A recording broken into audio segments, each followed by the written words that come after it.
you won't be able to say that understanding wasn't made understood, right?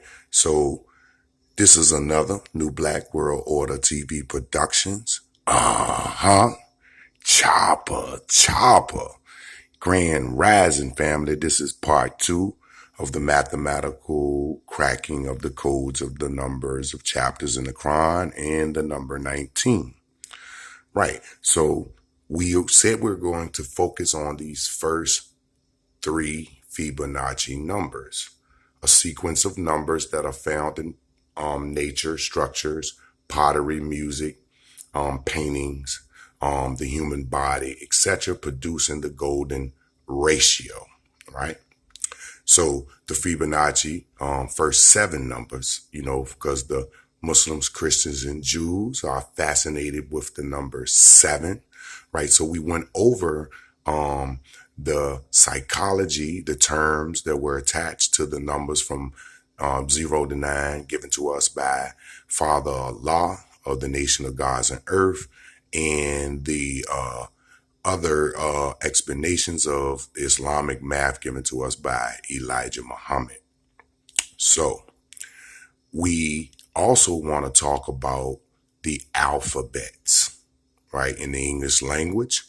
We want to talk about the alphabets in the Arabic language, in the Hebrew language. Okay, they're called aleph beths in the Hebrew language, abjads in the Arabic language, and alphabets in the English language. And there are numbers attached to alphabets, as most people already know or should know, that there are numbers attached to the English alphabets from 1 to 26. There are numbers attached to the Hebrew language from 1 to 22. And there's numbers attached to the Arabic language, or the abjads, right? Alphabets or aleph beths. There are 28 abjads. And even in pre-Islamic times, right, among Arab Christians, among Arab Jews, and among many people, they were dealing with the gematria, right? Because we say that Islam is mathematics, mathematics is Islam. It's just like saying gematria is mathematics and mathematics is gematria. So we're dealing with those Fibonacci sequences. Is a pattern of that's found in nature. It's 1, 1, 2, 3, 5, 8, and 13. 7 numbers. The number 7 will be significant in the following lectures as we break down the Quranic codes 114 and relate them to these 5 dates right here using the Fibonacci sequence, squaring off, and the number 19 that the Muslims seem to be in an uproar about. Okay, so let's get it in. 1, 1, 2 is a reflection of 2, 1, 1. Okay, if we went to the Arabic abjads, the first alphabet would be Aleph, spelled A-L-I-F, Aleph, right? So another one is here, there's another Aleph. And then there's a 2 here, the second abjad would be Ba. So we have a word here, Ab. And if we went to the Hebrew Aleph Beths, right, it would be Aleph, spelled A-L-E-P-H with the P-H sound, Aleph. And there's another Aleph. And then there's a Beth, right? Pronouncing the word again, Ab. 1, 1, 2, right? And in the English, you would be B, spelling or pronouncing the word Ab. Now, 1, 1, 2 is a reflection, right? It's mirrored, right? 2, 1, 1. So that would be Ba, Beth, B. Then the next one would be Aleph, Aleph, Ah. Aleph, Aleph, Ah, pronouncing Ba. So when we put that together, the reflection, we get Ab. Clearly, this is a Jewish word, right? And we're going to square off the first three Fibonacci numbers, 112. So we get 1 times 1 is 1, 1 times 1 is 1, and 2 times 2 is 4, bringing us to the numbers that are attached to the Quranic text.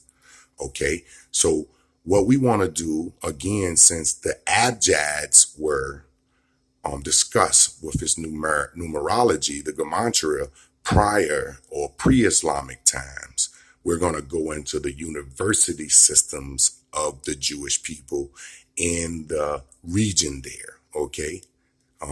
Specifically Iraq, Baghdad, the Babylonian Talmud academies, right? In Nahada, in Sura City, in Pamadisa. Some say Pamadita or Pamadisa, right? So we're going to talk about the names and the terms given to Jewish schools, given to Islamic schools, and we're going to see the connection that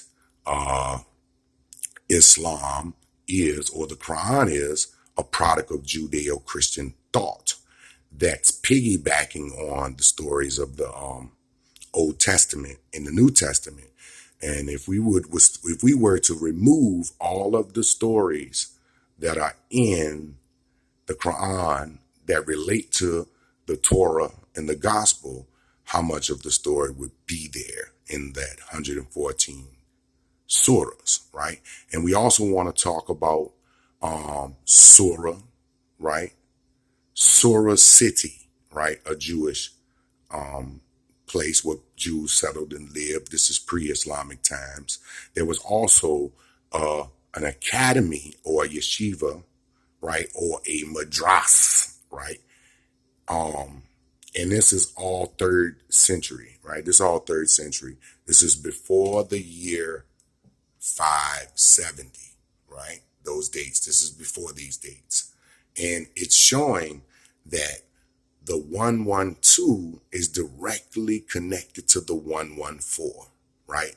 Jews are connected. Jews are connected to this. So let's get it. Let's get it in. I want you to write these words down, family, and I want you to go to research them so you can follow along with me, because in the 3rd part and the 4th part, we're going to go into the numerology, and all of this is really going to make sense. So I'm going to speed it up so that you could slow it down, right? I hope you understand that. Let's look at this word madrash. It's a Jewish word, and it describes a place of instruction, a place of teaching and learning, right? Perspectives or edicts on the biblical or the Old Testament text, right? So madrash is a Jewish word. And here we have the word madras. That's an Arabic word, a Muslim word, right? Madras, midrash, right? One Jewish, one Muslim. Okay, the madrash is the quote unquote male school or Muslim school, right? And the madrash is the male Jewish school. Okay. So I want you to write these words down. I want you to research these words, and I want you to get back with me, right? So the word madrasha, right? Madrasha is a Jewish woman's school, but madrasha sounds familiar to the word madrasa or madras, right? So they're connected. We also want to talk about the word madrasa, which is a Muslim school, but it sounds close to madrasha, which is a Jewish woman's school. I don't know what's some bad joke is going on here, right? So we also want to look at the word surah, right? This was a city. Pre-Islamic times, it was a Jewish city, Surah. And it sounds familiar to the Islamic term for a chapter in those 114 chapters, surah. And we also want to talk about this word or this place called Pambedisa. Pamadisa, right?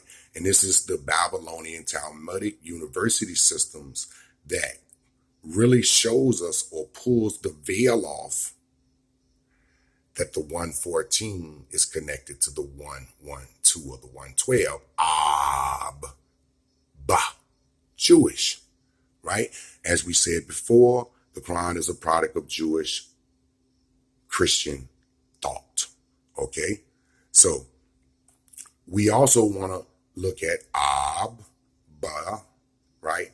And a synagogue is a building, right, where a Jewish assembly or congregation meets for religious worship and instructions, right? Remember that this is about instructions on religious texts, right? So I want y'all to get that clear before we go forward, right? And when we get to the gematria, right, of the abjads, the gematria of the aleph beths, and specifically because most of my people I'm talking to in my community are speaking English. So when we get to the gematria of the English language, right, we see something interesting, right? I just defined the synagogue, right? And if we look at the English language, the word synagogue, right, is spelled Synagogue,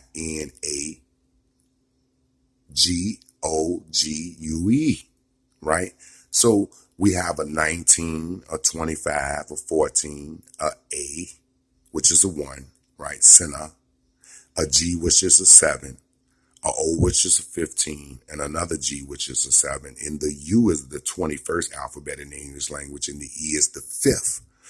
So when we add the numbers that are attached to the letters for the word synagogue, which is a Jewish word, we get the number 114. And if we square again the numbers 112, which is a reflection or mirroring the number 211, we get 1 times 1 is 1, 1 times 1 is 1, and 2 times 2 is 4, bringing us to the amount of chapters in the Quran. And we're going to crack this code by using a number besides 112 after, in this 7 numbers here. And we're going to link it to the year 570 AD, 595 AD, and 622 AD, right? These are the numerical patterns that are found in most of the ancient temples and things that are pre-Islamic, right? Because we talked about, or we're going to talk about later on, Beit el-Hakim in the next video, right?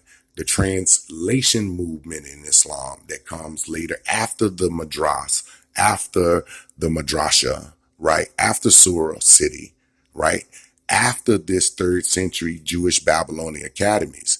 After the rise of Islam, we have a school that develops a madras, right? A madras that develops in Iraq, right here in the same area that we're discussing where these Babylonian universities develop.